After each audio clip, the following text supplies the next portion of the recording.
Again with Anderson Todd. His first name is Anderson, his last name is Todd. Some of you have noted that the discussion I had with him was causing quite a stir. We were talking about Jung, shadow work, the work of Jordan Peterson, and the relationship between Jung and Christianity. And I'm pleased that Anderson has agreed to join us again and to answer questions. I want to indicate something.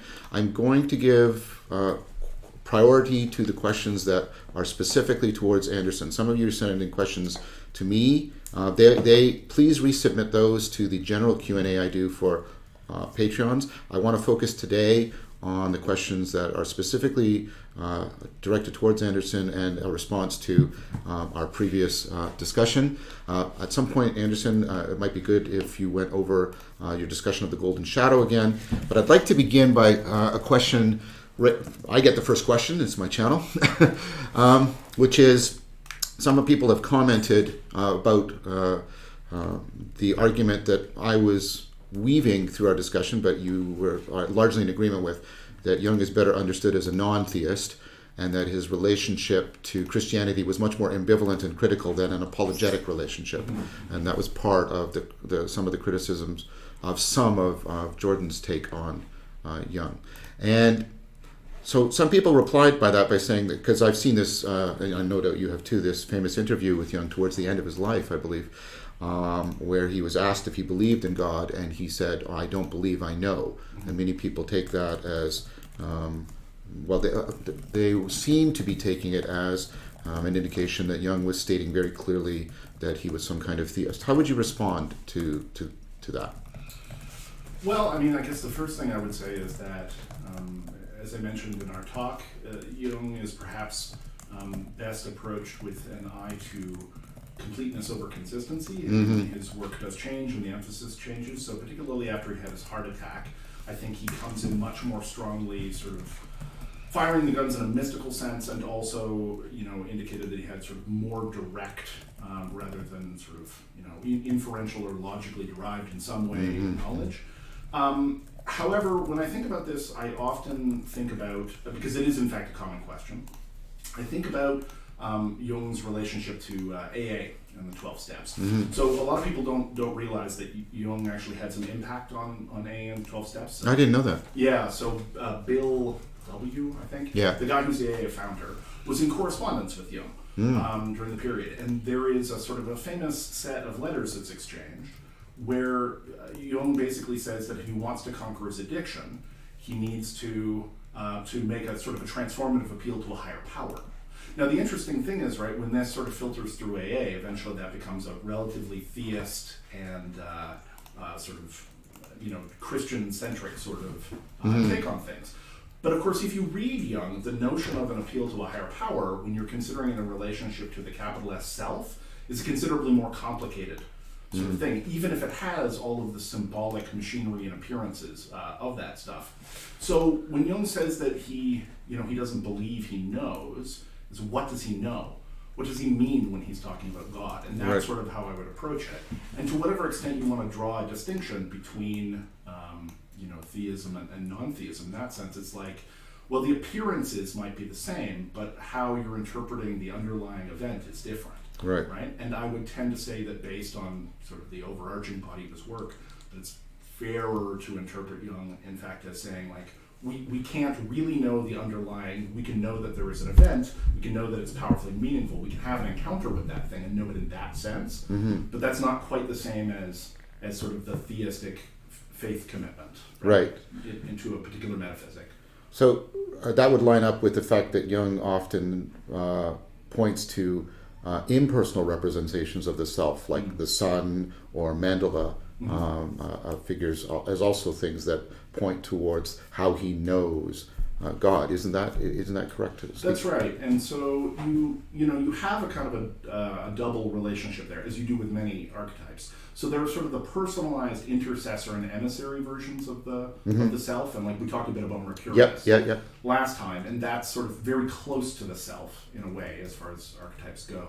But then there's also these sort of impersonal principles of organization, right, that you see. And so there are sort of archetypes of pattern, right? So the mandala is sort of the best known example of this, but you get a bunch of other examples. We talked about the sun, right? And the sun as being a thing is, you can treat it as a personal sort of figure, but the whole point is that it's more transcendent than that. Yeah, I think about the use of the sun in Plato in the Republic and how it's a representation of the good. Yeah. Yeah. I often consider this stuff, and this is not directly derived from Jung, but I often think of it sort of in Kabbalistic terms, right? And as you climb the tree of life, you're dealing with sort of these increasingly rarefied versions of the divine in some sense, right? So, the solar sphere, which is sort of in the middle of the tree of life, is a kind of, solar resurrecting God representation. It's definitely divine, right? But it's the sort of birth, rebirth kinds of gods.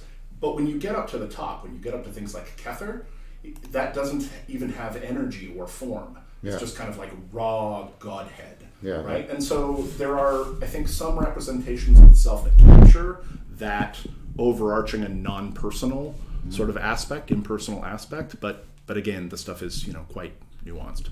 Right.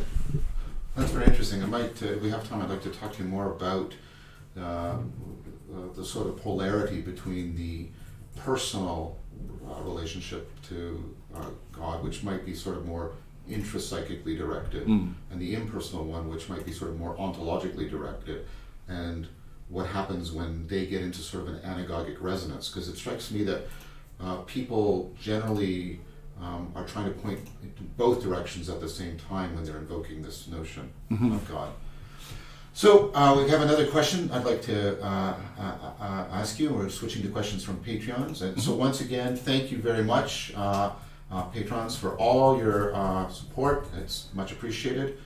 And so the first one is from Igli Senkani, I believe.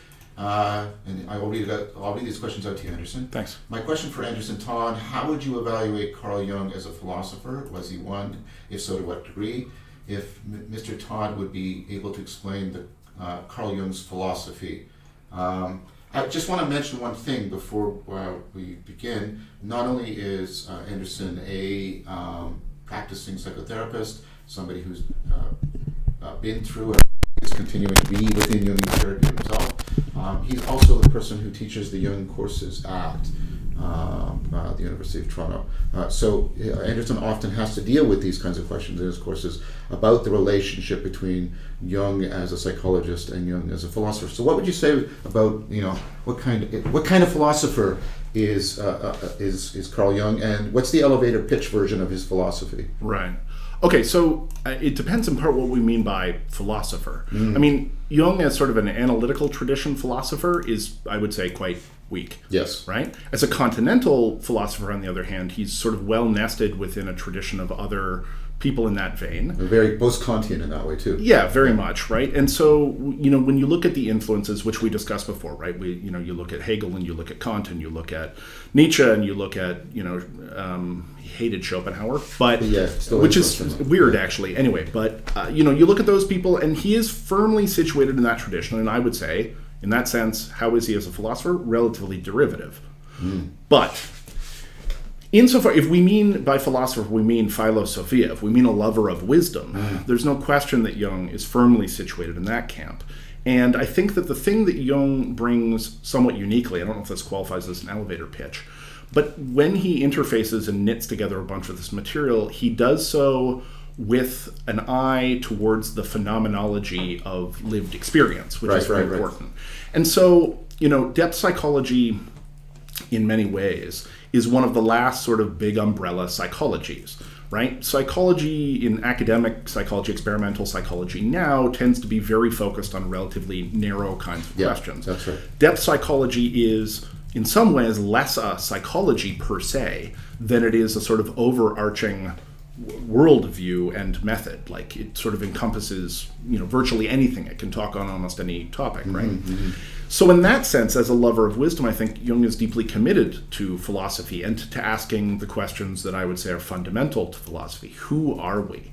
Who are we as people? And what are we? What kind of beings are we? Right? And his answer to that is that we are not unitive beings, right? That's sort of the psychodynamic basis, is the rejection of this unitive bias. So in that sense, we're not unitive beings. That's an important part. He has a lot of emphasis on this transjective quality, although I don't think, I think Corbin, in fact, sort of articulates a lot of that much better than I he do does. too.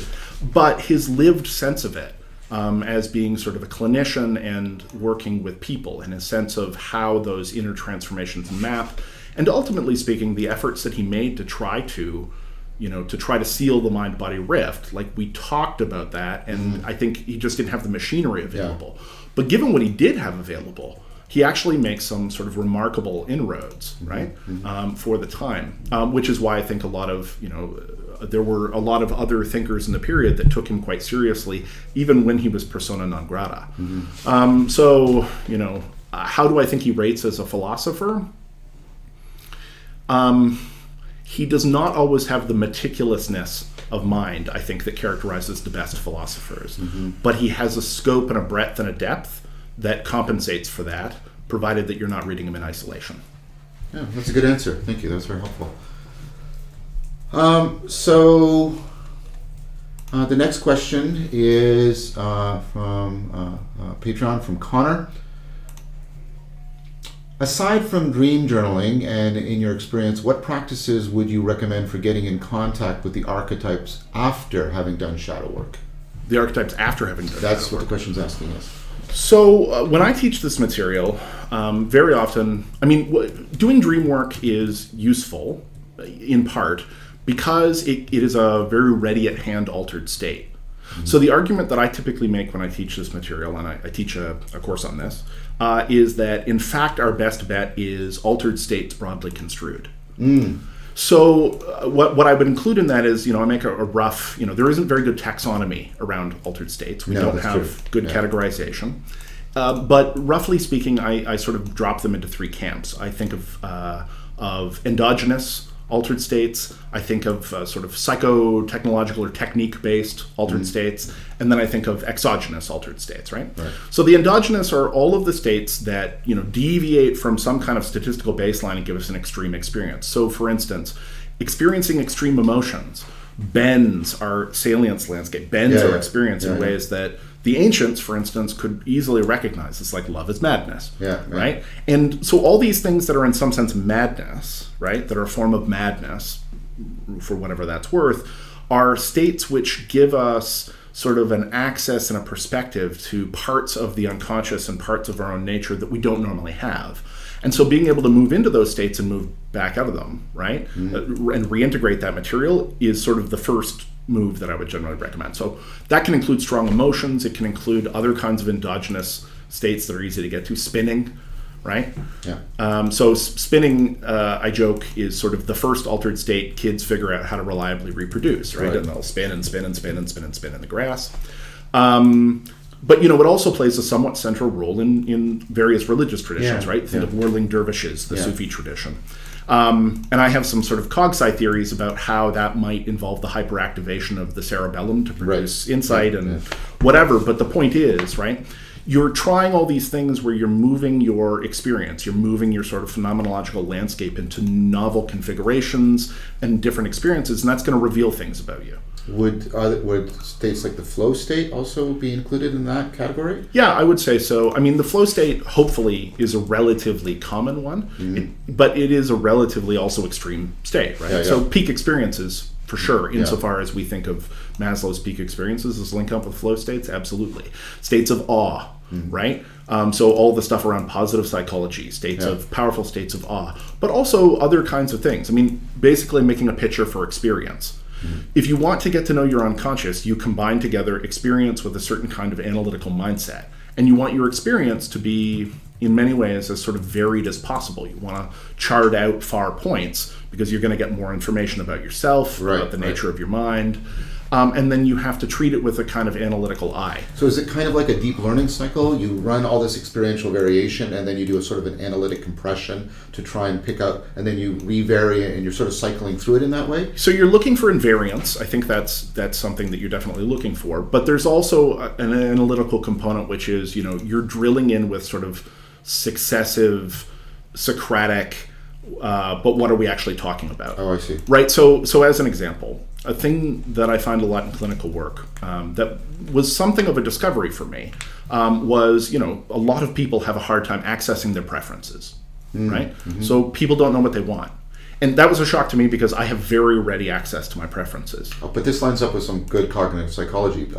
People are very bad at effective forecasting. Right. They're actually very bad at forecasting how they'll be happy or sad when some future and forecasting generally, right? Yeah. End of history illusion and all exactly. that business. So I think people and that typically to me demonstrates it's like, right, we don't really know what the arc and velocity of our being are, right? We don't really know where we're going. Right. But nevertheless, when we're doing this sort of back and forth, right, where we're expanding into the space and we're bringing it back, the analytical question comes up. So when people don't know their preferences, that's hard enough. But even if people do know their preferences, the question is then why do you have those preferences? And the more extreme or unusual the preferences are, people don't question them. So it's like you really like a piece of music. Why? Why do you like it? And there might be a lot of reasons why. You might have particular attachments to it, you might have whatever. Or, you have a particular taste. So for instance, people's tastes in sort of fiction or sex are often very revealing, right? I see. So people's attractions. So people, if you start to ask yourself, why do I like this, right? And drilling in, and also you're altering your state, frequently enough that you're having novel experiences and then sort of tracking your own experiences in this analytical way, I think you begin to be able to sort of infer both a bit of structure, but also some of your unconscious contents that are normally harder to get at. So that was the endogenous. What about the psychotechnological and the exogenous? Right. So really, I think those things are a continuum. I mean, it's kind of an arbitrary distinction. Yeah. The endogenous are just easy to get at and typically safe, right? Like if you're doing breath work, for instance, to move into an altered state, you might oversaturate yourself with oxygen or something, but you're not going to have too serious a problem. The psychotechnological I think of as being techniques and sometimes technologies, but mostly techniques, which leverage the existing systems in different ways, or exact those systems or build those systems. Would this be things like maybe chanting? Chanting, meditation, extreme exercise or pain, pushing yourself into places or training yourself to enter states that normally would be difficult to access. Right. So that sort of thing. And then the exogenous is, introduced in whatever way. So psychoactives are fairly classic, but also things like, strobing technologies, that kind of stuff, exposure to art or certain kinds of ritual, right, that happen to you. And now, of course, things like non-invasive brain stimulation and neurofeedback and these sorts of technologies that we didn't have access to, but that do allow us to intervene on our state. So is there a programmatic recommendation here, like start with the endogenous stuff and move in? Because you talked about the need for variation, and then do you move into the psychotechnological, and then perhaps only like when you're with a good guide or a therapist? Yes, a good guide and a therapist. So the general rule around altered states is you should always have safe containment, right? So it's the same thing with psychedelics. It's been known for a long time. If you're going to engage in this stuff, you need to have a sitter, minimally. And probably you should have a sitter that has some experience, and you should control for set and setting. And all that stuff is pretty primitive. I often say it's like set and setting is a very... that I argue about extensive... right? And if you look at the Griffiths' work around psilocybin, you can see that you really want to have things a bit more controlled if you're going to start getting in the mystical experience territory. It's not only that a lot of that research shows that a lot of these profound benefits of using the psychedelics are in conjunction with therapeutic practice. Right. Yeah. So, I just recommend therapy to everybody.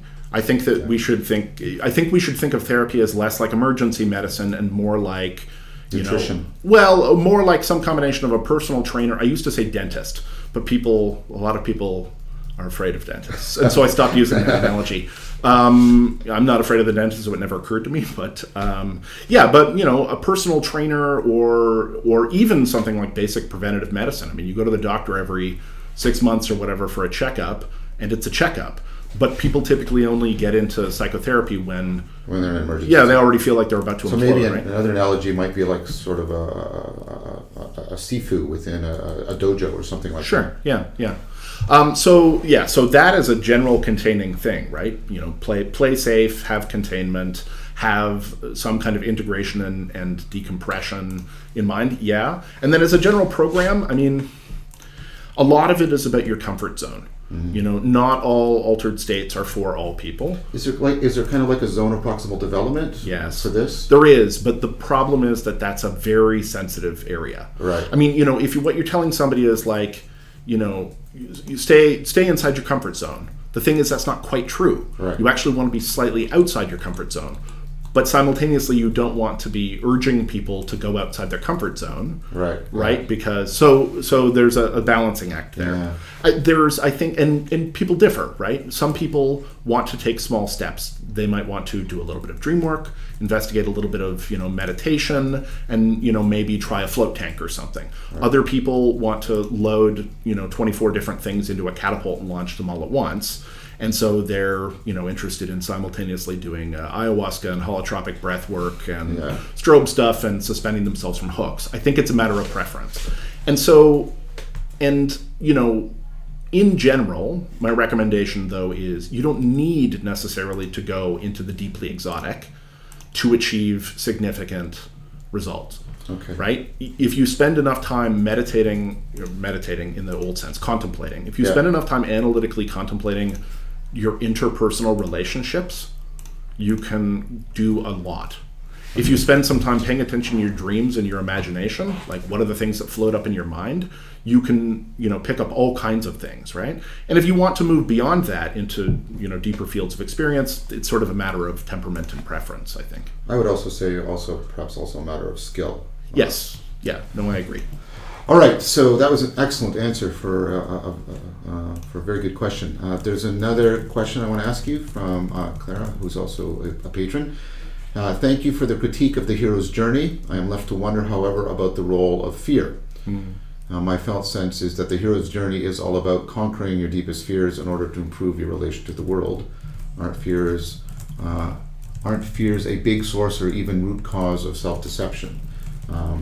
So I just want to remind everybody that we talked about that mythology there aren't just myths of the hero's journey. For every Odysseus and Jason, there is there's a Phaeton or an Icarus or an Arachne, and so hubris is talked about as much as the hero in a lot of Greek mythology, for example. And you were trying to say, no, you've got to set this all into a much more comprehensive, almost like a self-correcting system, rather than focusing a little too much on the hero's journey. So I'd like you to comment on that in answering the question. But I also want to slant it a little bit towards something that we talked about last time and that I've argued about, is also the role of mythology, for the hero's journey, in the aspirational project. Okay, so on the first point, I guess, the role of fear in the hero's journey. Well, I mean, so I'm not sure. First off, yes, it's true that fear is a significant obstacle in some ways, although fear can also be an ally. And this is the thing. In many cases, what you're doing with shadow work is not about conquering. Well, that was my point about hubris. Right, yeah. Hubris is not having an adequate fear of what you should be afraid of. Right, that's right. So fear can have utility. Now, that doesn't mean that you shouldn't come to some kind of more balanced relationship with it often, right? There are things that we fear that are disproportionate, or there are things that we fear where we are not in control of our fear. But having some relationship with fear, you don't just want to remove fear. No. People that have no fear typically do not have great lives, right? And we see this in cases of, that there are interesting developmental cases of fearless people, and there are cases, right, where people have sustained, brain insult, right? And they have no fear, and that's a problem, right? Fearlessness can be a problem. It can lead you into dangerous situations. That said, for the most part, we tend to have a kind of excess of fear, and our relationship to it is a fearful one, if that makes sense. And that needn't necessarily be so. So on the like things that you can do in an altered state territory, a game that I sometimes recommend to people if they have this particular taste is called Werewolf. So here's the game. You're sort of tapping into some leftover machinery, I think, from earlier in evolution. So here's the game. Go on a camping trip with your friends. Have a fire in the woods. Be careful about that. And then once it gets good and dark, walk in the forest, ideally an open stretch, and walk far enough away from the fire that you can sort of make it out a bit, and you have a clear path, and then turn around and run back to the fire in the dark as fast as you can. Almost immediately after you start doing this, in my experience and lots of people I know, you'll begin to have the terrible like atavistic sensation of being chased. Because I don't know how many times in our history did we run back to the fire through the woods with something after us, right? So it sort of conjures and constellates this fear thing. And it's a terrifying experience. I mean, I've undergone it a bunch of times. And it sounds like fun and games until you're actually doing it. It sounds to me like it could be terrifying. So it's not for everybody, right? It's like roller coasters. It's sort of, or horror movies, right? Which I also like. It's a matter of taste. But the point is, in doing that, one is directly moving towards a fear. And you're coming to a different relationship to your fear than simply being fearful. Your fear can be a set of experiences that you have, but that you can process as sort of useful information in some cases, or an ally, without it being an unconscious dominant, right? Without losing agency to it in the same way. So instead of just suffering it, you can actually reflect on it. You can reflect on it. So, I think that when we're talking about the hero's journey, in that sense, you're potentially overcoming a lot of things. I mean, there are worse things than fear. There are worse things than fear. I would argue that meaninglessness is worse than fear, right? Fear, at least, is sort of motivating. But when you traipse into a patch of, nihilism, right? You stumble in the slough of despond, where it's just nothing moves you in any direction. You just kind of want to lay down and die. That is worse than fear. Fear, at least, will move you. It's something you can work with. It's something you can, right? Whereas often, nihilism is sort of unanswerable. The absurd can be very difficult to answer. I was thinking of there's even mythical elements of heroes getting stuck in the doldrums, right? Or the slough of despond. Yeah, right, exactly. Or Odysseus on the island of the Lotus Eaters and things like that. That's interesting. I think of that as an intoxication story. Right. Yeah, that's true. But they sort of lose motivation at the same time. Yeah. I mean, straight. We just did the Odyssey in my course because I do it every year. Right. And of course, there's a whole series of things where these accompanying figures with Odysseus all sort of regress. Right. They all lose consciousness. They turn into pigs. They right. And he has to drag them out of the opium den, so to speak. Right. The Lotus Eaters. So there's a whole bunch of those. So I think that yes, overcoming fear is an important part of that overall journey, but it's not the only thing. And in fact, right, like it can be equally important. All this stuff is typically balanced. You've got sort of, you're trying to integrate opposites, right? So it can be just as hard to have to overcome the heroic components of your psyche. Right? So an example of this is people who suffer excessive ambition. Right, which can be a kind of heroic inflation, where that kind of like I can do it attitude pushes too hard on the psyche, and then you start to cruise towards burnout. Right, people, and that's very widespread and reported. Yes. So again, there's we're both laughing with recognition. There's a sort of a back and forth, and I don't think that you can sort of pick one thing in a sense and tag that. There's always something else coming up that has to be negotiated. And then above and beyond that, negotiating the heroic archetype itself, which is what I pointed out, right? So did we get into the dream with Siegfried? I think I mentioned it, but maybe didn't. Okay, there's a famous dream that mentioned in Memories, Dreams, Reflections, where Jung has a sniper rifle and he blows the solar hero away, blows Siegfried the Dragon Slayer away. And then he has terrible guilt. And then, a massive storm washes away, and he feels this immense relief that nobody will discover the evidence of his crimes. There's a lot going on there. But one of the things is that, he wakes up from that, and as he starts to chew through it, he's like, oh, right, I have to kill the solar hero in myself. Because that lowering that kind of confrontational, adversarial, go, externally focused energy is necessary to move in a state of more spiritual equanimity and balance that it characterizes wisdom. That's great, because you actually, I think, did a lot towards answering my second point, which is that the relationship of aspiration is an anagogic relationship. It's not just the hero's journey. That's right. There's a sense, yes, you do take the step forward, but then you also have to, you have to then re-internalize the patterns that you learn about. There's much appreciation in the sense of learning, understanding, coming to have new preferences and values, as there is in just sort of making the hero's journey that's involved in the process of aspiration. Yeah, that's right. And I mean, these things have a way of shifting. I mean, there are values and challenges associated with stages of life.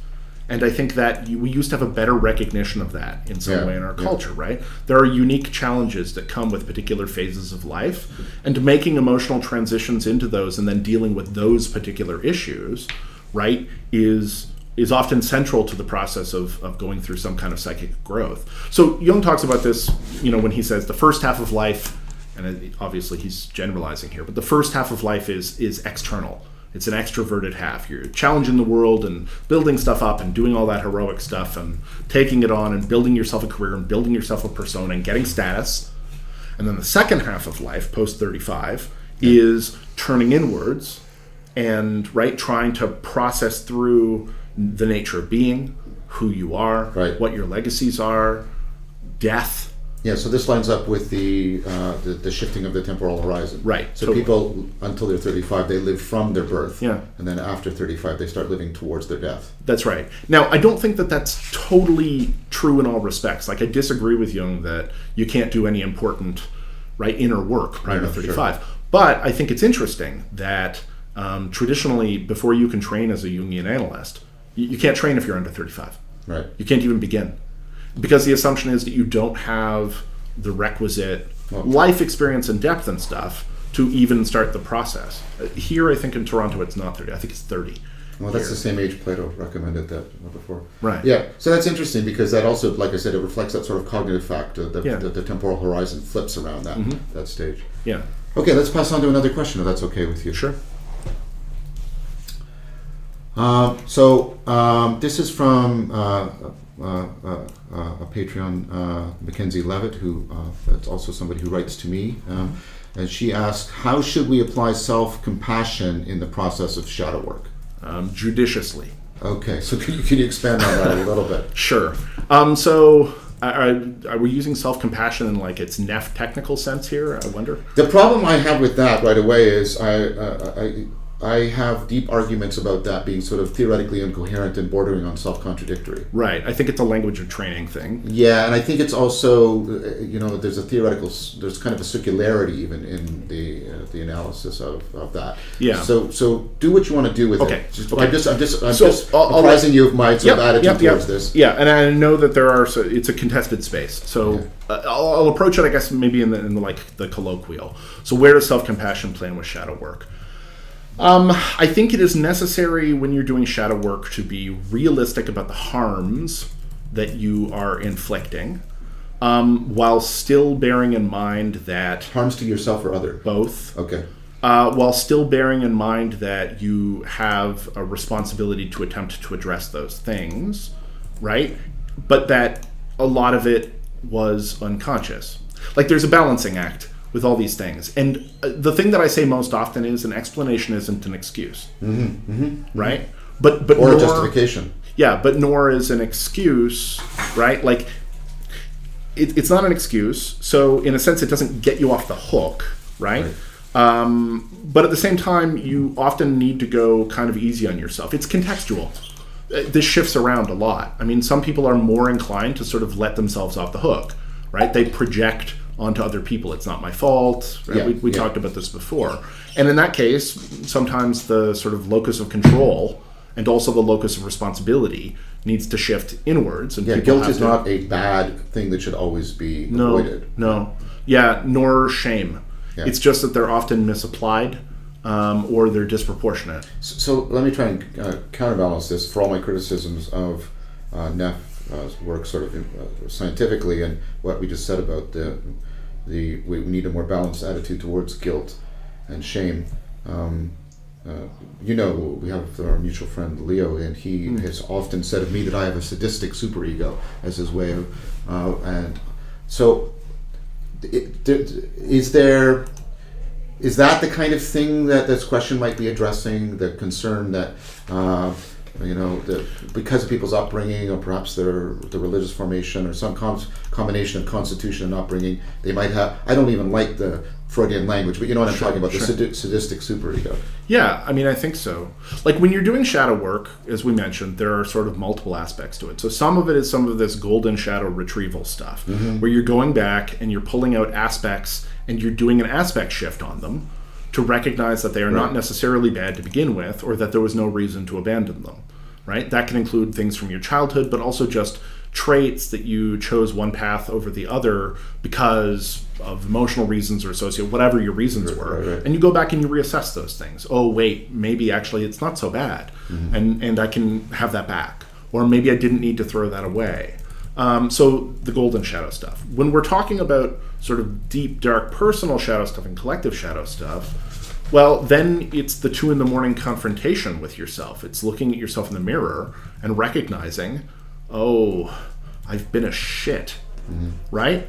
The problem with that is, if you don't have sort of experience and control and balance, it's very easy for that to turn into self-flagellation, depression, right? Like you can implode. Right. So, I don't know that there is, a one-size-fits-all answer that you have. I wasn't asking for that. No. I didn't think you were. Right. But what I mean is, where does self-compassion come in? Judiciously. Right. It's applied where it needs to be applied. And when I say judiciously, I mean like there is a judgment. So lots of discernment is needed. That's right. Yeah, okay. That's right. And frankly, a lot of it, as most things, is sort of trial and error. This is why I say that moving outside of your comfort zone is almost unavoidable. But this is again where a tradition can help, because a tradition can set up banks of constraints, so the variation on our trial and error doesn't take so long. Paul van der Klee said something I thought I really liked. He said, your culture is good if it's got resources so that you can acquire wisdom through the culture faster than you possibly could on your own. Yes, yeah, totally. I think that's an excellent recommendation. Yeah, I agree. It's interesting. It seems to me that Jung often appeals to kind of lone wolf alchemists, right? People who really want to do the spiritual project all on their own. Right. And there is obviously some community stuff around it. I belong to some communities around it. But the notion of alchemy as a kind of model for how this stuff works is that you're working in solitary and in code. There's a kind of an obscurantist, but also this heroic, almost Faustian kind of approach to it, where you're coming at it all on your own. And, that certainly wasn't the case sort of with early people around Jung. That was an intense and lively community of discussion. Well, Jung also had a community at Corbin and other people. Right, that's right. And Eranos. Those Eranos lectures, but other analysts. So I agree. You want the stuff framed inside wisdom traditions. And even if you're, to whatever extent you're within an operating tradition, that's good. Also, despite Lao Tse saying that, books are the lees and scum of dead men, there's a lot to be, gained from the wisdom traditions that we've accumulated in the last, 7,000 years. For sure. Right? So drawing that stuff in often allows you to take a certain amount of perspective that can give you some guidance where you might not otherwise have it, to know where to put the boundaries. But even still, you're bound to overstep, because it's the nature of exploring the space that sometimes you're going to put your foot someplace that hurts. And so in those cases, if you're on the edge of exploding, sometimes, right, a bit of self-compassion is what's necessary. Sometimes what I advise my clients to do, if they're going through something really hard that's in this area, is I tell them to move the line of their free will around. So what I mean by this is, like, try to shift yourself around from a state of feeling like, right, trying to feel as though you exist in a state of agency and free will and you're making choices, right? But occasionally to move over into a state of determinism. And we do this anyway to take away pain. Yeah. We say, well, it couldn't have been any different. Yes. It is what it is. Yeah. Right? We say, well, would I have made different choices? Like, all of these things are ways of pushing ourselves into a more deterministic framework, because it removes a certain amount of the pain and guilt of personal responsibility. But then, of course, the problem with that is that then we feel like we have no agency and no control. Yeah, right. So then we swing the other way, but then we have... This is a version of the reflectiveness gap. Right, exactly. Yeah. And so moving around in that space, and especially moving, if you feel yourself being really stuck and experiencing a lot of pain, moving around in that space is often part and parcel of that. And so self-compassion, it's like to the extent that the slider moves towards determinism, you can grant yourself more and more self-compassion. Right, because it wasn't you. But as you move the other way, you're going to rein in the self-compassion. That's right. That's very helpful, Anderson. That's very helpful. Thank you. Yeah. So this is a question from Daniel Fossey. How does the breakdown of the nomological order relate to the current worldview perspective clash of economy and ecology, or perhaps even nomos and logos? In another sense, given the two worlds problem, I think he's referring there to the axial age mythology that I criticize in the Awakening from the Meaning Crisis. Would a useful geometric metaphor of the nomological order be orthogonal, maximal contrast, rather than bipolar, maximal conflict?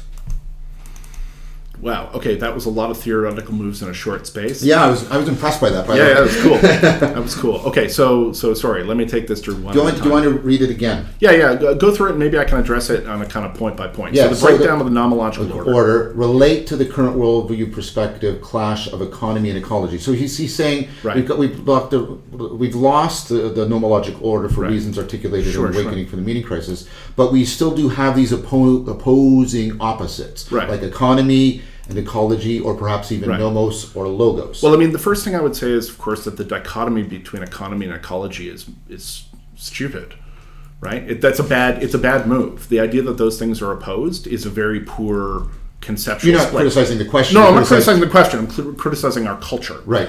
When we have that split between ecology and economy, I guess we could say they both start with eco, don't they? Yeah. Like, what basis could the economy possibly have except in ecology? What meaning would it have? At some level, we have to admit that the basis of economics and of the moving around of value has to have some grounding in the productive capacity of the planet to make life. And if it's not that, then I don't get it. Are we just moving gold around on the moon?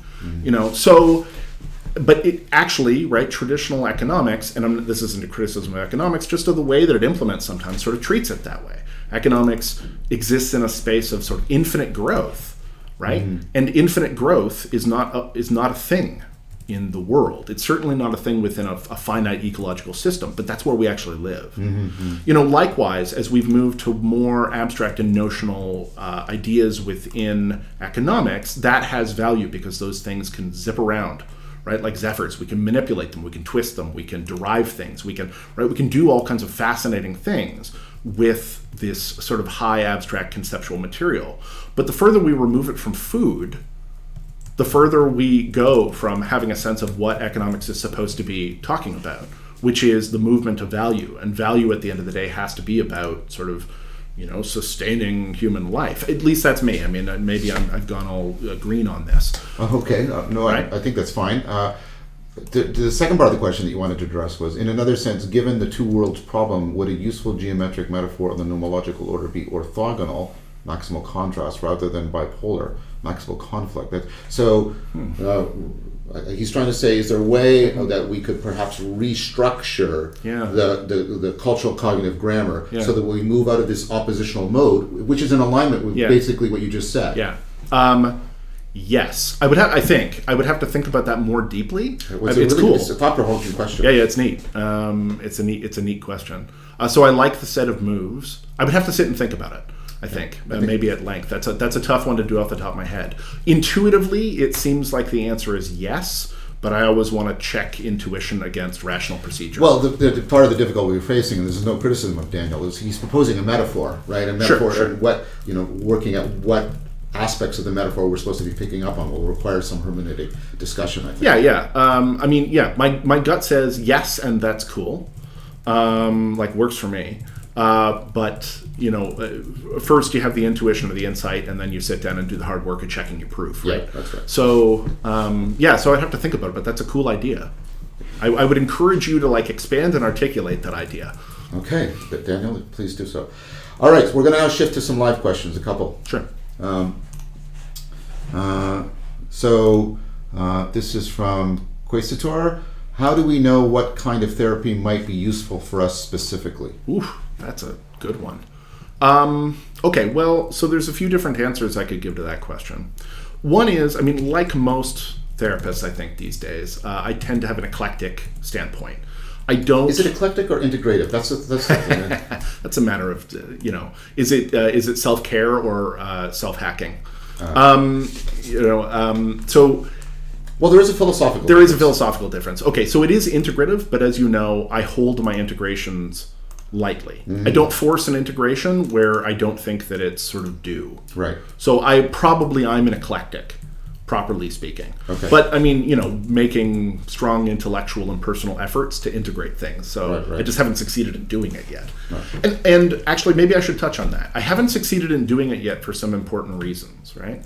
Like a thing that I bring up with my students, but also with my colleagues regularly is there's a sort of running set of battles about the theoretical basis of therapy, of psychotherapy, right? And so if you consider something like CBT, right, the core idea in CBT, right, or one of the core ideas, comes out of Buddhism and Stoicism, mm-hmm. and it's the thought comes first. Mm-hmm. So if you control the thought, and there is a circularity to it, but the thought comes first. You control the thought, you control the feeling.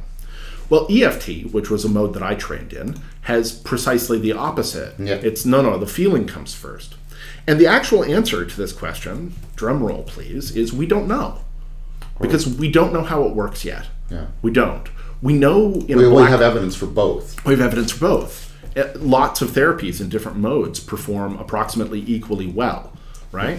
And isn't rapport the single best predictor? So that's the thing. We have a kind of pre-post black box, right, assessment model around psychotherapeutic efficacy that shows that, there are definitely some factors that are important. Rapport accounts for, depending on the study you look at, between 50 and 70% of the effect. Which is huge. It's huge. Yeah. It's huge. I mean, if you think about it that way, the question, what therapy is good for you is, no, what therapist is good for you. Yeah, that's what I was going to say. Doesn't that change the question? And you should shop around. Yeah. You should shop around. Like any relationship, and it is a relationship. It's a human relationship. It's a relationship of psychological intimacy. Yeah, that's right. I mean, even more so, like I would encourage people to shop around for their doctor.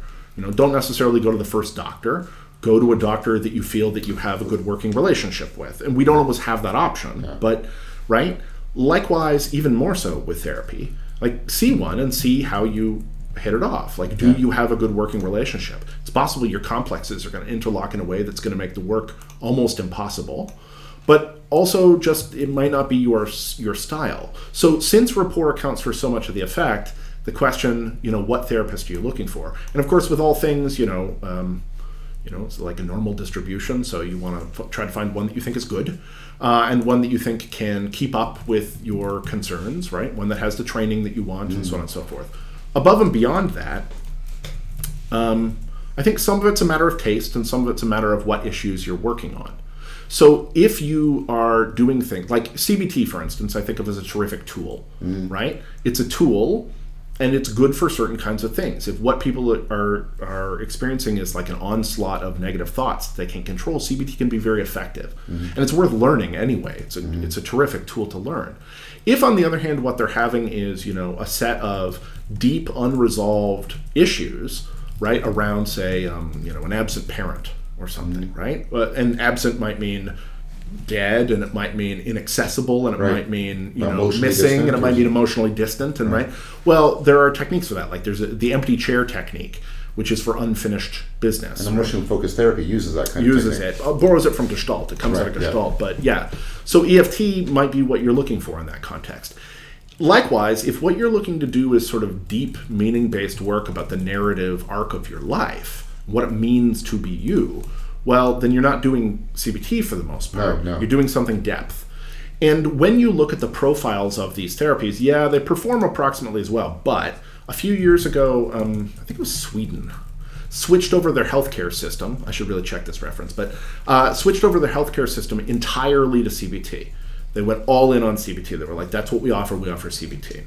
And in some ways, it was kind of a disaster. Right, I would expect it. But interestingly, what they did after that was track the relative efficacy of CBT against depth, right, against sort of psychodynamic depth psychotherapies. And, psychodynamic depth psychotherapies have taken a beating because CBT has managed to sort of establish itself as the empirical, the evidence-based therapy.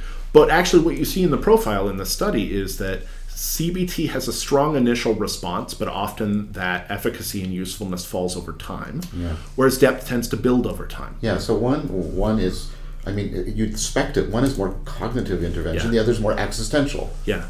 So, the general answer I would give as a collective integrationist, synthesist, let's say, synthesist, is do both. Again, you want a variety of tools. It sort of depends what you're working on, but you always want to be working with a variety of tools because they're going to tend to balance each other off. Ecology. Yeah, and ecology. Yeah. There's no such thing as a free lunch, but if you put enough discount items into the basket, right, at least they balance each other out. That was a weird mixed metaphor. No, but I liked it. It was good. Okay, here's one from Alex Levy. Yeah. What is the best way to understand Jung's archetypes? What's the best way to understand them? Well, it might be helpful to, let's rule out some popular alternatives that might be misleading as a way of zeroing in, rather than trying to get sort of an a priori definition. Okay, so one thing that I would stay away from is trying to essentialize them. Right. People really want the list. They want the list and the map. Right? So they want a fixed map that has fixed structures, and they want a fixed list with fixed properties. Like sort of a cast of characters at the beginning of a drama or something. Yeah, even more than that. They want something that's really structural, right? So it's like, what's this and what's it do? And it reminds me a little bit, actually, of functional localization in neuroscience. Oh, right. Right, which is that's like, good. I like that. We really want the brain to be a map of Europe, and it's like, Liechtenstein is where you do your language processing. And of course, the work of Michael Anderson is radically undermining that with the massive redeployment, but also connection networks, and the whole thing is much messier. Plus, they're also your brain cells are all squirming around in there. Yeah. But anyway, so people want a fixed map and they want a fixed cast, and you should abandon both of those ideas. The nature of the thing is more like a concept. And concepts have blurry boundaries, and they contain each other. They can swallow each other. They can have relationships with each other that are more complex than sort of hard boundaries.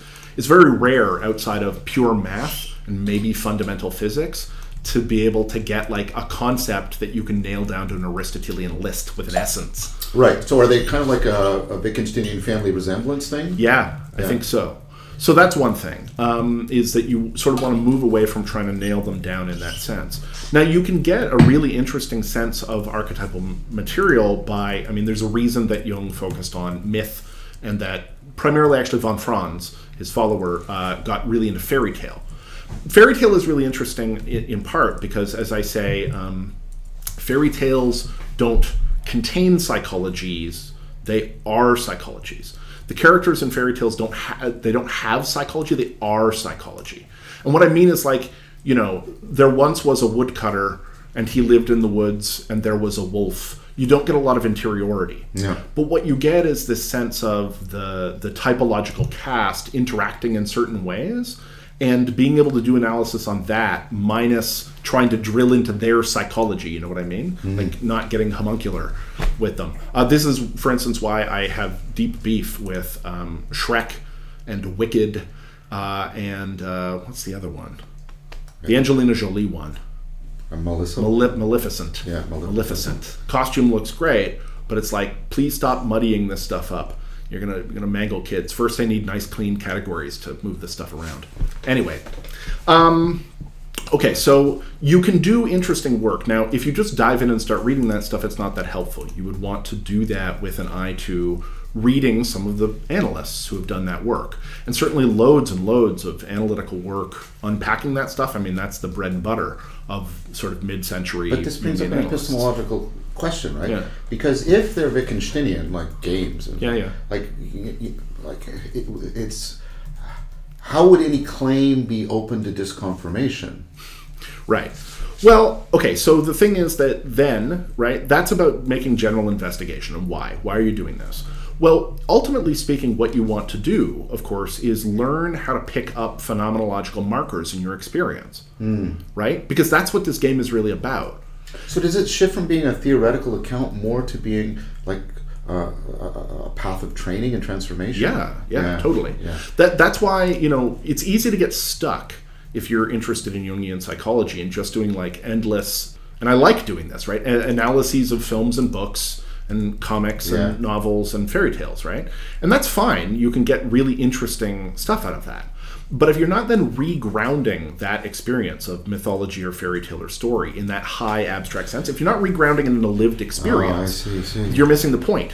So it's a therapeutic system. I'm sorry for interrupting, but that is. I just want to make sure I'm getting it. The empirical confirmation is in the degree to which it facilitates sort of long-term transformation. That's right. That's right. Okay. So, you can think of it experimentally, right? That you're like, okay, well, maybe I should interact with it this way based on that, and then you see the results. And of course, it's the kind of anecdote-driven, on the ground and in the mud sort of experiment that our lives are composed of. Right. Where you don't typically get nice, clean test conditions and controls and stuff. But there's no question that we do, sort of run little experiments in our lives. Well, that's what the Bayesian proposal is. Right. Totally. So that is the sense in which you get it, sort of as a lived experience. And so all of the reading that you're doing around it is about trying to pick up the structural, phenomenological markers that will enable you to start recognizing these things and then applying the techniques. So this means there's deep truth to this claim that some people made in the comment to our last video. Like, if you haven't gone through Jungian analysis, there's a deep sense in which you're not really understanding it. Because if the normative standard is the degree to which it's being implemented in transformation, then you're really not applying the appropriate normative standard, which means you can't be appropriately understanding it. Well, look, I wouldn't want to go too strong on that. Okay, why not? Because I like that argument. Okay, so I wouldn't want to go too strong on that because in many ways... Because people already interact with this material in a sort of a naive way. I mean, naive like they are unaware of Jungian material, but they interact with the structures that are being described in it kind of anyway. Right? So being through Jungian analysis or going through Jungian analysis, right, it brings a particular focus and language to it that helps shape it. It's like any other community of practice. You learn what things are called. But it's all the point about my point is, it's in community of practices that we establish our normative standards. Yeah. And if you don't have that, and if that community is, aren't you going to fall into inevitable issues of autodidactic bias and all kinds of things when you're working with this kind of, it's as you've argued, it's not really tightly conceptually constrained. Right. Yeah, I suppose so. I mean, if you just launched in, if you just sat down with the collected works and read them end to end and attempted to implement in that way, could you? Yes. Sort of. I think you could, right? You could take the kind of, it would be a very uphill battle, right? Yeah. And if there's a part of you that sort of enjoys that, like the alchemical struggle of working through the great work in your own time, and lots of people do. I mean, I'm not the only person in the world, I think, who does a certain amount of like self-development semi-recreationally, right? And there's a weird line, right? You become increasingly interested in your own pain and dysfunction, not hopefully in a narcissistic way, but rather as just like, I'm doing the work. I'm doing the work. And it just becomes part of your day to day. Is being part of a community of practice and going through it and going through the established stuff, is that important? Of course. But I don't think that existing Jungian practice is the last word in doing some kind of archetypal or depth work. I see. And so people could be, for example, within a religious community and accessing this material. Is that what you're alluding to? Yeah, and indeed, I think that they are. Okay, I acknowledge that. That's a good point. So I wrote a paper a bunch of years ago for you, although I think maybe Leo read it, where I was talking about Vajrayana, Tibetan Buddhism, and specifically talking about practices in Tibetan Buddhism that really interest me, where you use a combination of ritual and meditation and prayer to visualize a artificial spirit or tutelary deity into apparent existence and autonomy. Okay, so you're conjuring like a ghost or a spirit in a sense, right? But it should have apparent autonomy. It should be sort of solid and seemingly independent of you. And then as soon as you're done, the idea is you dissolve it back into the pure light. And in so doing, you're giving yourself a direct experience of the fact that like the imaginal space, right, sort of creates reality within that system and whatever. when you're doing that kind of stuff, I mean, the connections between Jungian psychology and Tibetan Buddhism are all over the place. It's a very Jungian kind of system. It's all gods that are very archetypally driven, heavily symbolic, right? And using techniques that, in a lot of other forms of Buddhism would be sort of, slightly eyebrow raising.